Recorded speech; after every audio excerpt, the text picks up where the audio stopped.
Per la terza volta, nel racconto dell'Evangelista Marco, Gesù annuncia la propria imminente passione.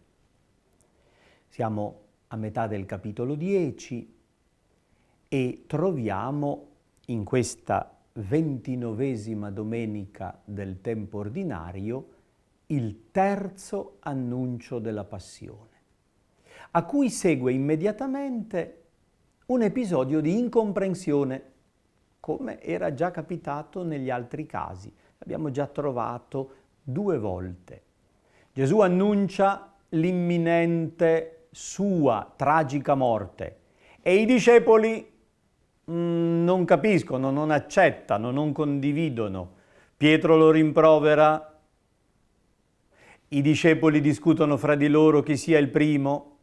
In questo caso Giacomo e Giovanni, figli di Zebedeo, si presentano a Gesù e vogliono che egli faccia quello che gli chiedono. Che cosa volete?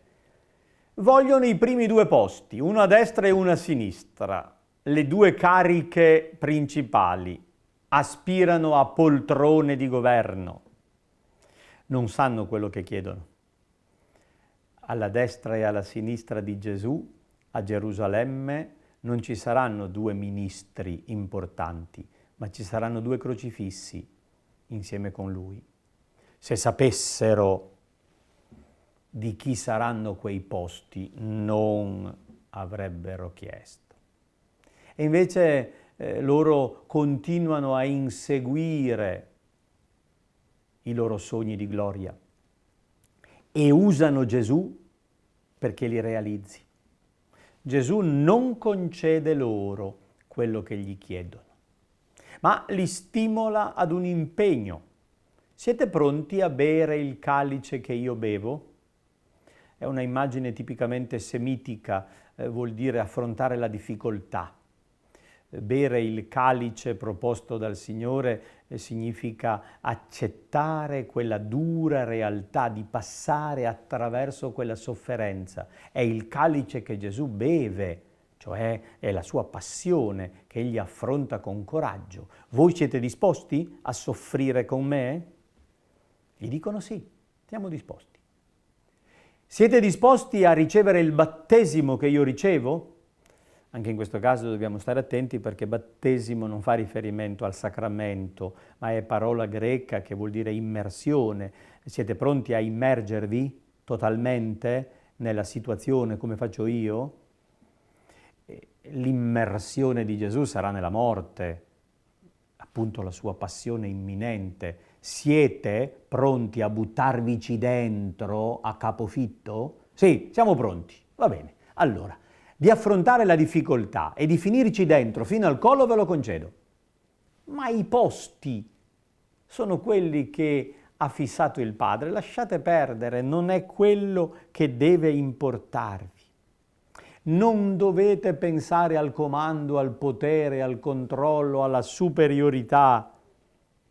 Il modello è il Figlio dell'uomo che non è venuto per essere servito, ma per servire e dare la propria vita in riscatto per molti, per la moltitudine. Lui da solo dà la propria vita in riscatto della immensa quantità di esseri umani, di tutti i tempi e di tutti i luoghi. È venuto per dare la vita. E voi, se mi seguite, dovete avere questa mentalità, ugualmente disposti a dare la vita. Come abbiamo già trovato un'altra domenica, in parallelo con l'annuncio della passione di Gesù, la prima lettura ci propone il canto del servo. Avevamo letto qualche versetto del capitolo 50 di Isaia. Questa domenica ci sono proposti 2 versetti del capitolo 53, il grande quarto Carme del servo. Lo leggiamo totalmente il Venerdì Santo, il giorno in cui ricordiamo il dramma della passione di Gesù. In questa domenica solo 2 versetti ci sono proposti, in cui si mostra il senso teologico di quello che è capitato. Al Signore è piaciuto prostrarlo con dolori. Rientra nel misterioso progetto di Dio questa sofferenza. Ma quando il servo offre se stesso in sacrificio di riparazione, vedrà una discendenza, vivrà a lungo. È una espressione paradossale, contraddittoria. Quando perde la vita per gli altri, vivrà a lungo. Vedrà una discendenza, avrà tanti figli, si compirà per mezzo suo la volontà del Signore. Dopo il suo intimo tormento vedrà la luce. Non è l'annuncio di un male evitato, ma di un superamento del male attraversato. Morirà e proprio per questo vedrà la luce. Dopo il tormento della passione si sazierà della conoscenza di Dio. È Dio stesso che sta parlando. Il giusto mio servo renderà giusti molti. Notate la somiglianza con il detto di Gesù. Sono venuto per dare la vita in riscatto per molti. Il giusto mio servo, dice il Signore, giustificherà, renderà giusti, farà partecipi della giustizia di Dio i molti, la moltitudine immensa dell'umanità, perché Egli si addosserà le loro iniquità. Donaci, Signore, il tuo amore, in te speriamo.